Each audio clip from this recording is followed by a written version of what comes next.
I'm Barb. I'm the founder of BehaviorCorner.com, and I wanted to take just a few minutes to chat about emotional regulation. I know you've been seeing the emails that I've been sending you, and I wanted to elaborate a little bit upon that information. I'm really trying to give you what you guys need to build a solid foundation in your home in order to be able to not only stay calm yourself, but to teach your children this very valuable skill. Before we get there, I just wanted to let you know that I have 18 years experience in the counseling field.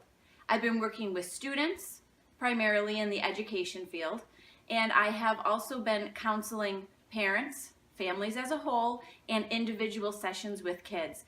And those sessions have been focused on positive behaviors and making changes that will help others get along within their families and out in the community.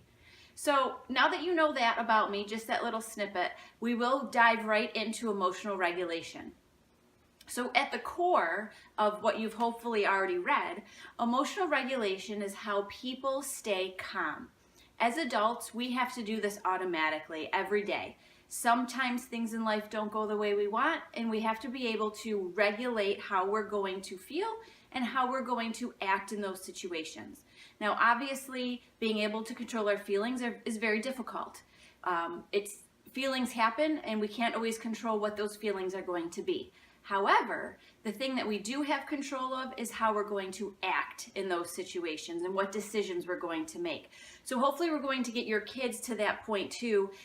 Little lessons here and there as they're growing up so that they can be successful as you guys are as adults.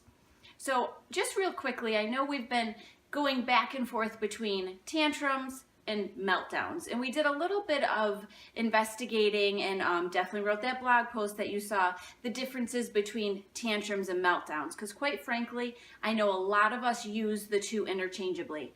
So really, to simplify it, tantrums are when your child is not happy. They may be showing signs such as stomping their feet, pounding their fist, yelling, screaming, saying no, running away from you, whatever it may be. It could even be as simple as pouting. And it looks like we could really categorize that as maybe having a mini tantrum.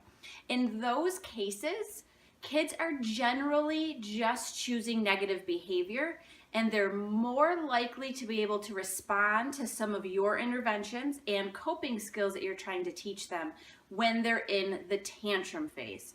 Now, if we're in the meltdown phase, we generally see children that are unconsolable, We see kids who are unwilling to reason with us. We see kids that are unwilling to do pretty much anything. When I think of a meltdown, I think of kids screaming, perhaps crying, and not being able to do anything to redirect them. In meltdown phase, it's a lot of support that's needed from you. And we will get there along the way in the series, but for now I want to focus on the tantrum part because this is where we have the most impact. This is where we can start teaching our kids the art of emotional regulation so that they can pick and choose different ways to stay calm.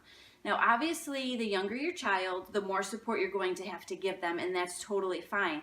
And actually, those of you that have those younger kids, you're at a much better place because you have more time in front of you to be able to introduce these skills and to practice these skills.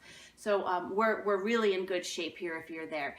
So when I'm faced with a tantruming child, whether in my office professionally or in my home, I try to take 3 steps. And I'm going to say 90-95% of the time they're effective. And those steps include, 1, I try to ignore it. And I simply say to the child, when you're ready to speak calmly, I'll be here. And I turn my back. Now I keep my ears open. I may see them out of the corner of my eye, but it appears as though I'm not giving the behavior, or the tantrum in this case, any attention. And I'll tell you, it seems very effective in many of the cases. Also, I think it's important to know if you do try that strategy that you may need to repeat yourself more than once. For example, it just happened to me in my home the other day that I had to say the same statement of, when you're ready to get in the shower, let me know. I walked out of the bathroom, stayed very close so I could hear what was going on, went back in when my child told me that he was ready. He wasn't ready. He didn't get in the shower. He was still giving me attitude. I left, I said my statement as I left. When you're ready to get in the shower, you let me know. The second time in, he was ready. There was no more whining. There was no more tantrum. So just to break it down very simply, make a simple statement of what you expect from them. Ignore the tantrum behavior. And the last thing that I didn't even say yet, but it goes without saying hopefully, is to stay calm. Because if you're calm, you're already showing your child that you can regulate your emotions, which is exactly what you're trying to get them to do. So in addition to those 3 things that I do with kids, ignoring, making a simple statement, and staying calm, I also look toward the coping toolbox. And you all should have got a copy of this. And I'm going to put it up here on the screen right now so that we can take a look at that. This coping toolbox gives you many different ways to help teach your kids coping skills. Now, everyone is different, including you and me, and our kids are no exception.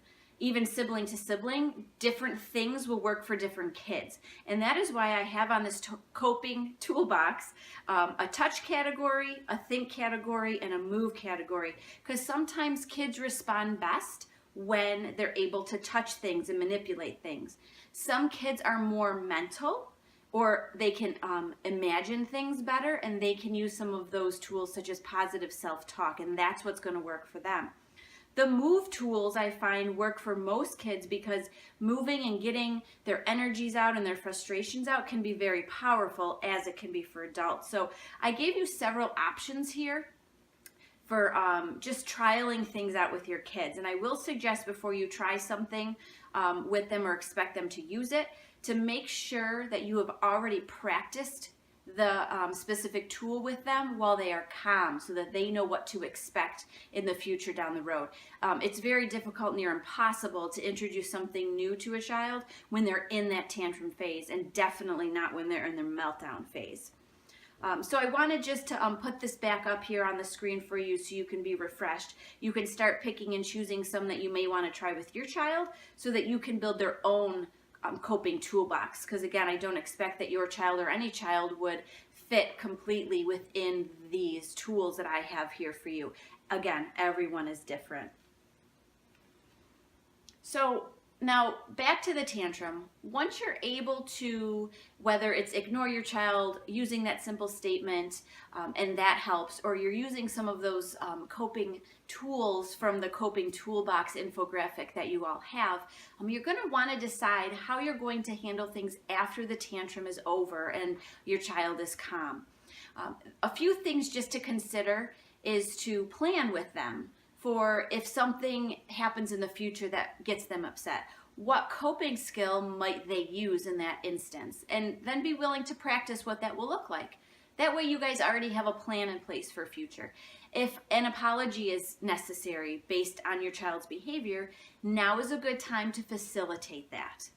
You also might want to talk about consequences, just something to think about if you set up a plan with your child to encourage them to use their coping skills.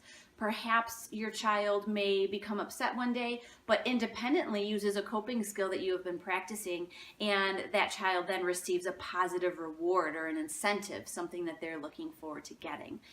So that would only serve to reinforce them using the coping skill, hence being able to regulate their emotions. So just a few things there to consider with planning and consequences. And I will let you know, coming up very soon, you will be receiving our newest blog post in your email that's going to cover a lot of this stuff. It's also going to be covering the fact that no one is perfect. There is no perfect parent. There is no perfect kid. And quite honestly, there is no perfect strategy. Something that may work one day may not work the other day, hence the coping toolbox. You want to be able to make sure you have options. So take a look in your email box for that. That's going to be coming very soon. Always feel free to look back at the blog post, look at the coping toolbox, and of course, if you have any questions or would like any clarification, I would love to help you. I'm here to help empower you and to make you feel free as being a parent and confident in what you're doing at home. My email address is admin@behaviorcorner.com.